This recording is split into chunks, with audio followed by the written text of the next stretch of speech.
Pretty windy out here. This is what it sounds like about 70 kilometers off the German coast, near the island of Borkum on the Dutch border.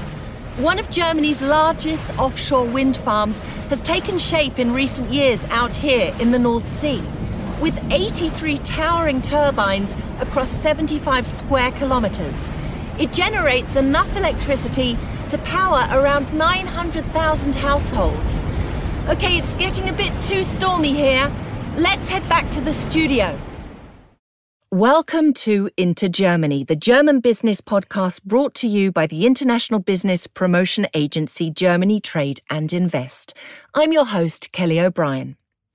In today's episode, we're taking a closer look at Germany's offshore wind farms. The occasion? A 15th anniversary. Back in 2010, Germany's very first offshore wind farm, Alpha Ventus, was officially commissioned. Which is a 60 megawatt wind farm that started commercial operation in 2010. 60 megawatts is nowadays really small. 15 years ago, it was about, I would say, experimental exploration in offshore wind. While nowadays we definitely achieved commercial scale and a high degree of standardization when it comes to offshore wind. Simon Hagemann is head of pipeline development at Vattenfall, the international company headquartered in Sweden, which operates Alpha Ventus. Over the past 15 years, the wind power industry has changed rapidly, from a few pioneering test facilities to a critical pillar in the transition to renewable produced energy.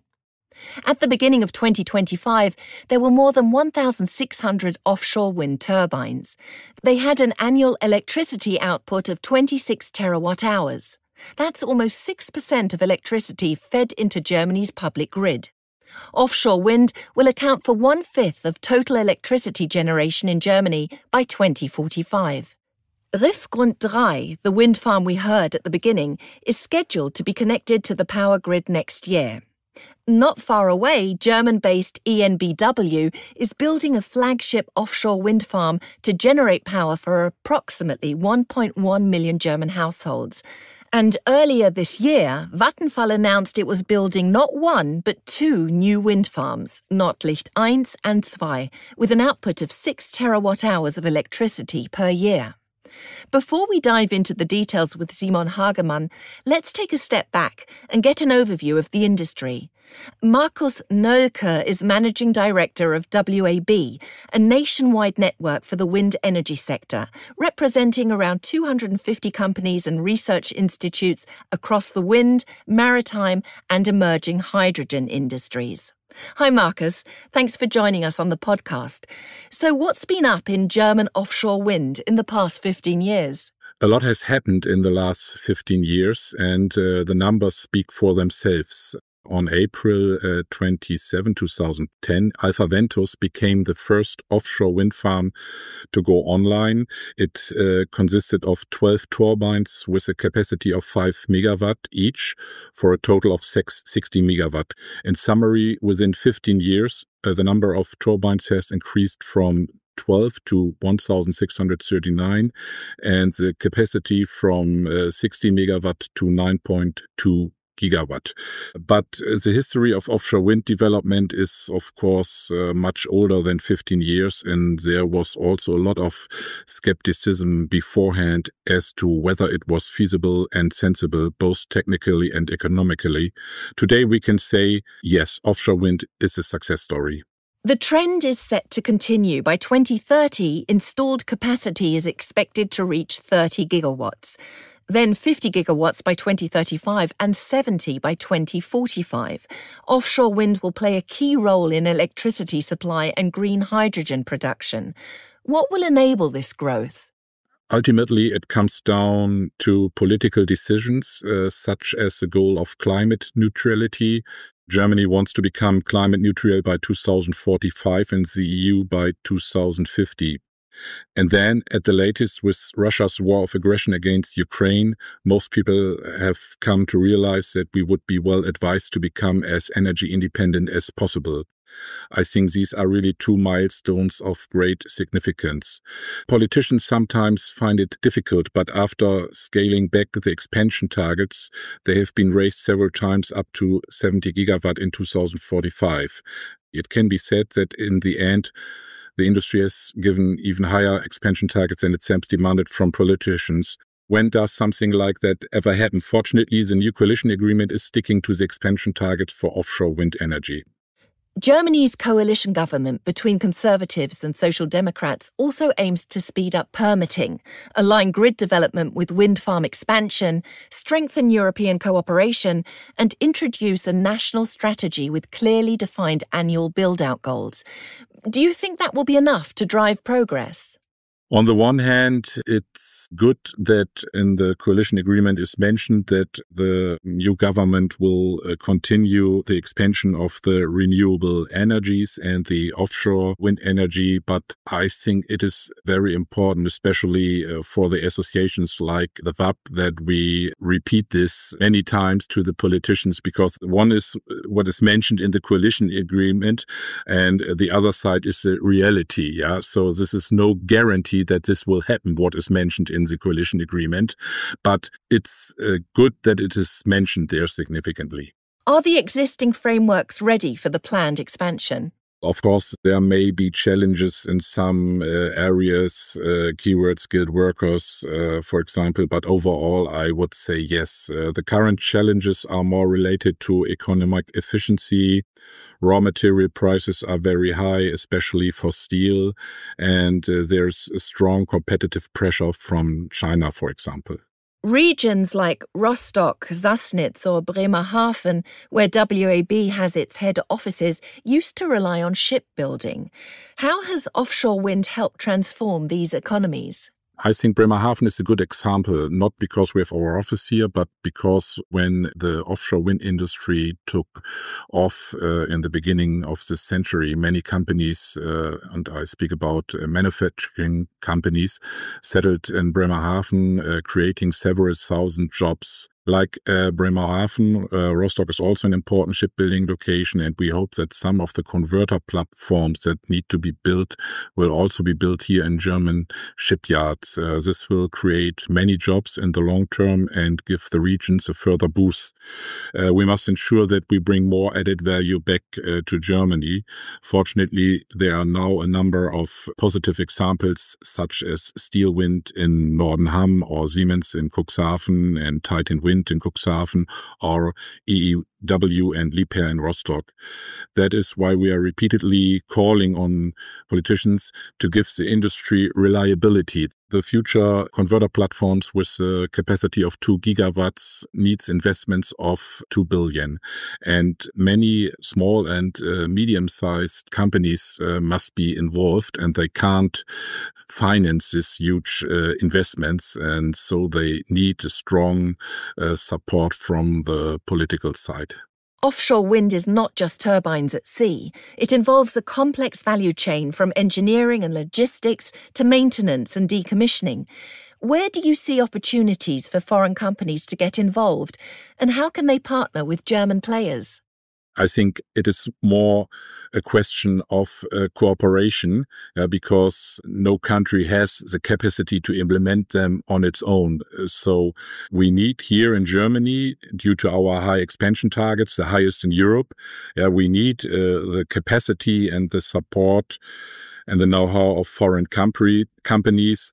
And also, as we are the leading country in the world, or one of the leading countries in the world for the expansion of offshore wind energy, many other companies abroad need our experience and our know-how for the expansion of the wind energy in their own country. We at WAB try to support this through partnerships and trade fair appearances. These collaborations offer companies the opportunity to identify new suppliers or markets. For example, the Netherlands was a partner country for this year's Windforce conference, and last year it was Denmark. These two countries are particularly important because they also have ambitious expansion targets and attractive areas that could be important for Germany.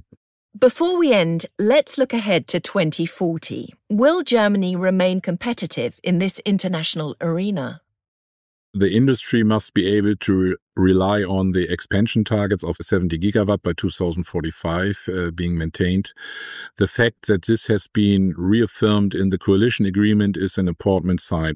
This is not just about a number, but also about achieving climate targets and maximum energy independence.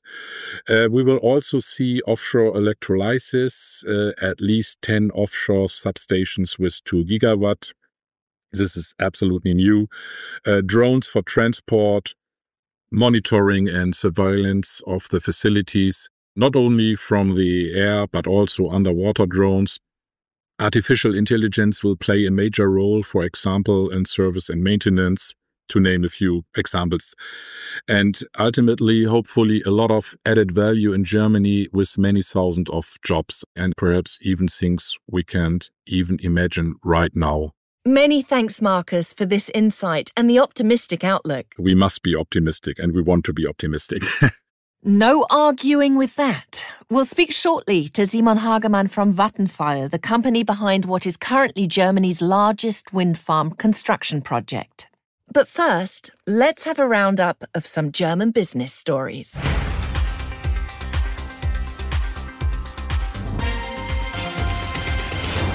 Startup surge. 1,500 new startups were founded in the first 6 months of 2025. That's a 9% rise over the previous 6 months. And venture capital invested in fledgling companies in Germany rose to 4 billion euros in the first half of 2025. It was a massive 45% year-on-year increase. The size of recent individual VC deals has also grown dramatically. Blue Lion. American IT giants NVIDIA and Hewlett-Packard Enterprises are teaming up to construct a supercomputer in Germany. Called the Blue Lion, it will be housed at the Leibniz Supercomputing Center, LRZ, in Garching, near the Bavarian capital of Munich. It will be operational by 2027. Construction and the first years of operation will cost some 250 million euros. Curing cancer. German company BioNTech, which shot to global prominence as an inventor of one of the main vaccines against COVID, has signed a 111 billion euro agreement with US pharmaceutical company Bristol Myers Squibb, BMS. The focus is a newly developed cancer medication called BNT327. The enormous deal underscores Germany's prominence in cancer research. The European Patent Office lists Germany at the top of Europe in oncology patents. David and Goliath. Fledgling German company Tadel, which makes heating apps, has emerged an unlikely winner in a competition with no less than Google.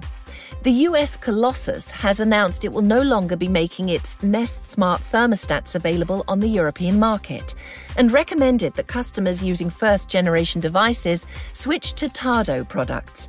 In March, Japanese electronics giant Panasonic invested 30 million euros in the startup. And finally, green tech growth. Germany's green tech sector grew by nearly 5% in terms of gross value added in 2023. That's according to the recent Green Tech Atlas for Germany, published by the German Environment Agency and consultants Prognos.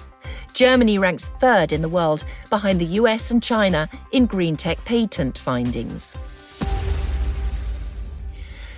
And with that, we're back at green technology in the form of German offshore wind power. We're now joined by Simon Hagemann from Vattenfall.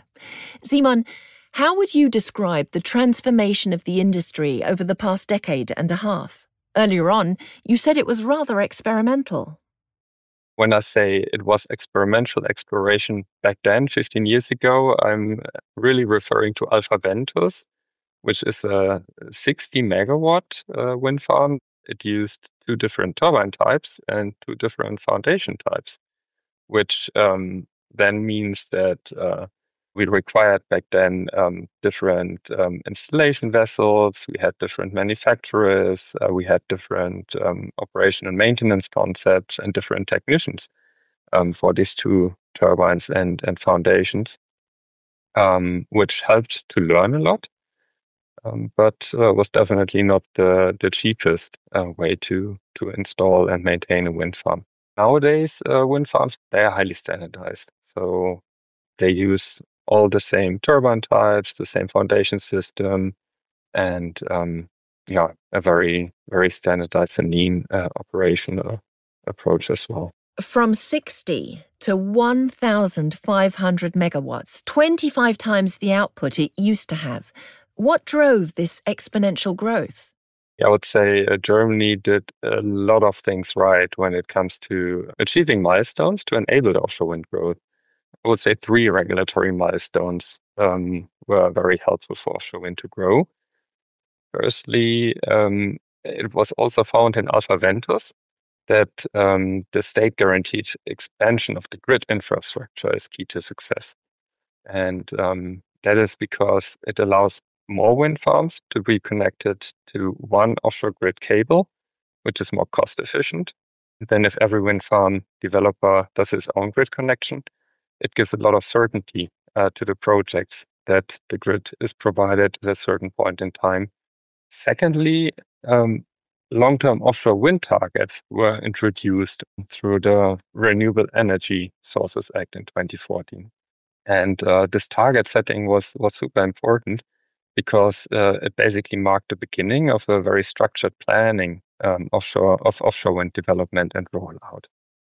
And then the third regulatory milestone was in 2017, the adoption of the Offshore Wind Energy Act, or in German Windseegesetz, which was quite a paradigm shift, I would say, in the offshore wind sector, because before that, developers just developed the projects and had a certain subsidy regime they were certain to be able to benefit from. And after 2017, the German Federal Maritime and Hydrographic Agency, the BSH, introduced central auctions. The Offshore Wind Energy Act made the process more centralised and competitive. That drove innovation and cost reductions and in turn made offshore wind more scalable and competitive overall. And of course, the auction system is tied to national expansion targets, which offers industry-wide visibility and planning certainty so that stakeholders can align their investments. Apart from the political framework, what were the biggest technical and operational changes over the past 15 years? You mentioned increased standardization. I guess the installation is a lot easier. I wouldn't necessarily say easier because in the German North Sea, the default foundation technology is a so-called monopile. So it's basically a big, long tube that is at the moment piled into the ground. These tubes have a diameter of something around 9 to 11 meters. And one topic that is something we very actively need to work with is the underwater noise that comes along and increases significantly with the increased foundation types. And that is something that keeps the industry on its toes, I would say, and keeps innovation coming.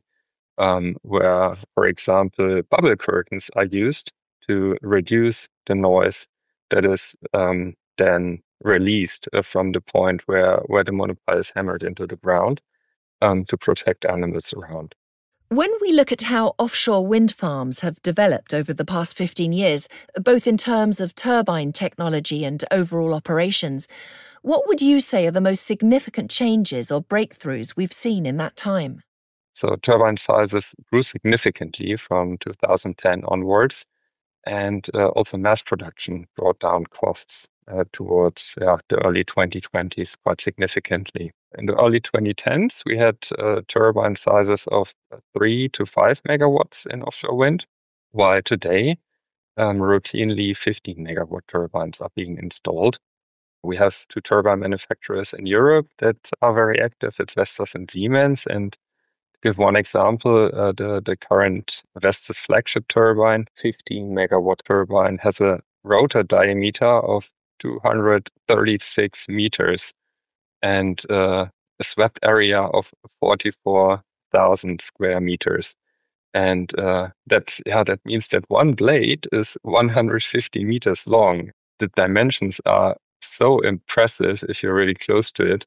At the same time, the turbines are not just bigger, they are also smarter. So they use a lot of sensors and electronics that enable to understand the condition of the turbine and do predictive maintenance. So to repair before something breaks, actually. And drones are also being used to inspect blades or underwater structures. Can you walk us through the life cycle of such a project, starting from planning up until operation? First of all, it starts with the project being awarded in the auction, as mentioned before. But once that happened, we immediately go to work with the development. So there we make the general technical design choices and optimize the layout of the wind farm. So we choose basically a turbine, foundation, cable types in the wind farm so that the production is maximized and the cables required to connect the turbines are minimized in length. And we do the soil and site exploration. Also at the beginning in the development phase, we monitor the wind conditions, the wave heights, and the currents on the site.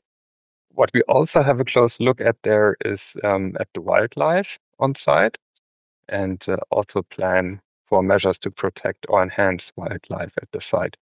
Yeah, a key challenge in this phase is to achieve the permit. Without this permit, we can't move on to the delivery phase. So in the delivery, we do the detailed design of the wind farm based on all the insights and studies that we conducted during development. And once all contracts are prepared and we know exactly what the cost side is, what the revenue side is, what the timeline is, when we have the permit in place, the grid connection in place, then we take the final investment decision. And as soon as manufacturing is done, which can take roughly a year or sometimes a year and a half, then installation on site starts. Once all turbines have been tested and the wind park has been tested and run stable for a few months, then the commercial operation starts. How long does it take to complete such a project? And that depends a little bit on the framework. So talking about Germany, the time to set it up from project award, so from winning it in an auction until full operation is 5 to 7 years. Some of the key challenges we are currently having is supply chain bottlenecks. So a lot of countries have very ambitious 2030 offshore wind build-out targets, and the supply chain is, especially when it comes to vessels and turbines, not set up to deliver on these needs of the industry. Beyond vessels and turbines, are there other parts of the value chain where you see major gaps? Where would more supply, innovation, or competition be needed to keep up with demand? I think amongst the suppliers, there are probably two areas that are critical. So it's first of all the vessel availability. Now we've spoken already a bit about turbines getting bigger and bigger. And that also requires always new vessels, larger vessels to carry and ship the towers, the nacelles, the blades offshore. We are not seeing the uptake yet that actually is required to achieve the 2030 build-out targets. The second area where I would say we could see more competition in Europe is in the turbine supply. We have two suppliers that are doing a really great job, Siemens and Vestas. But with supplies being overall limited and having only two suppliers at hand, there's first of all scarcity, and then secondly also more competition possible, I would say. A while back, episode 20, for those who want to dive deeper, we explored the challenges of recycling green energy hardware. From your perspective, what's the typical lifespan of an offshore turbine or wind farm? So nowadays we are typically talking about 30 to 35 years that are possible from a technological perspective. And then it depends on the country regulation, on the permit that the wind farm achieves. Where in Germany, per default, the permit is for 25 years only, and then with the possibility of an extension by further 5 to 10 years. But also the lifetime has in that sense improved significantly. Alpha Ventus became around 15 years old now and is in the decommissioning process actually. And the modern wind farms, they can last 30 to 35 years, which is also from an environmental perspective much better because, once the wind farm is erected, it should, of course, produce as much green electricity as possible. For companies that are interested in working with you, what kinds of partners do you typically collaborate with along the offshore wind value chain? And how does that cooperation work in practice? We typically use service providers, for example, for site investigations. Later on during the detailed design and procurement phase, there we start collaborating big time because there we start interacting with all the suppliers that eventually need to deliver and install the parts that the wind farm consists of. And that's typically also the point in time where we start having discussions with industry about electricity offtake. So in Germany, the wind farms, especially Nordlicht, is subsidy free, and it will sell its electricity output via power purchase agreements. That also typically starts in parallel to the procurement phase.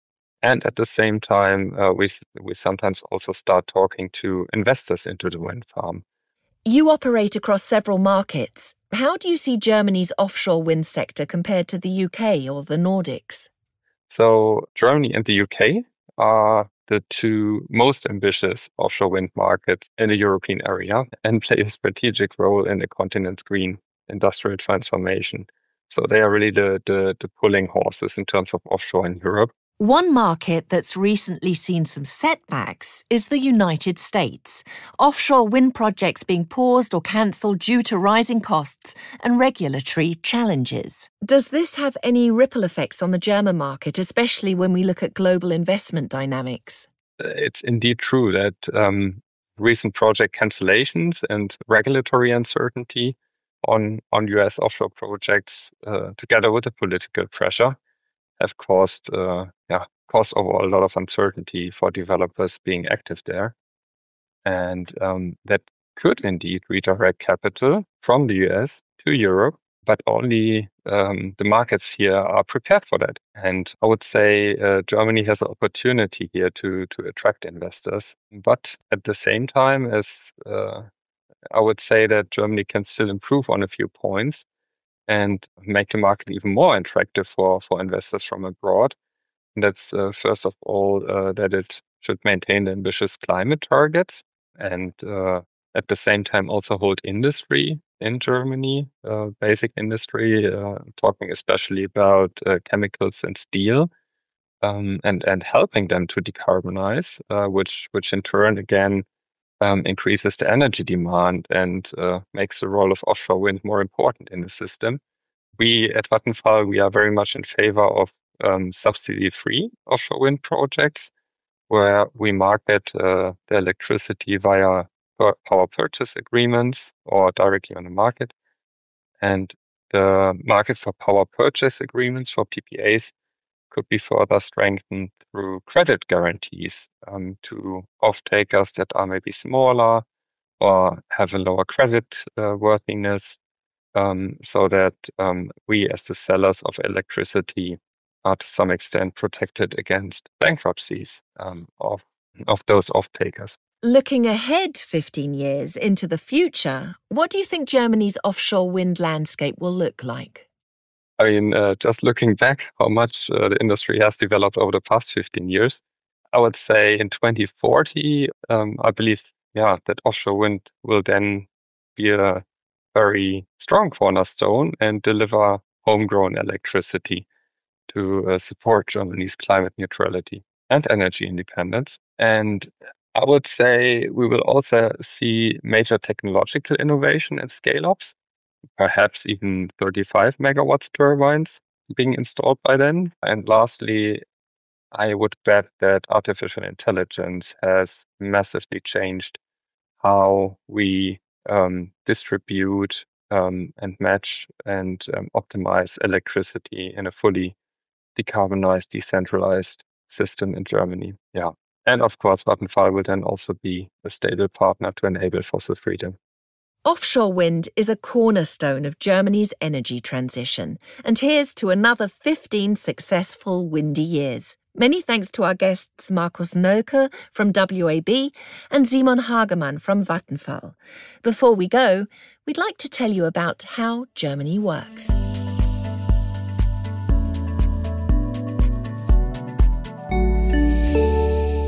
As we've heard, there are lots of German offshore wind parks and many more in the works. But how are they licensed to operate? As Simon Hagemann mentioned, that's the responsibility of the Federal Maritime and Hydrographic Agency, or BSH, located in the port cities of Hamburg and Rostock. Approval applications can be initiated online, and the German government has put forward legislation to simplify and accelerate the often lengthy procedures. Additionally, the BSH draws up plans for areas dedicated to wind farms in the North and Baltic Seas. Last but not least, the BSH's library is home to the world's largest known collection of messages in a bottle, some 660 in number. And that's how Germany works. So that's our message in a bottle for this edition of Into Germany. If you're looking to hoist your sails to the winds of change and explore opportunities in the German wind energy sector, don't hesitate to get in touch with Germany Trade and Invest. We'll be happy to advise you, all at no cost, because we're a government agency. Get in touch at gtai.com. We're also keen on your opinions, suggestions and questions. Please leave a comment in your favourite podcast app or drop us a line. You'll find all the details in our show notes. Well, I think the wind is picking back up. It's time to head back to port. Thanks for listening. Till next time, keep it breezy. Auf Wiederhören, and remember, Germany!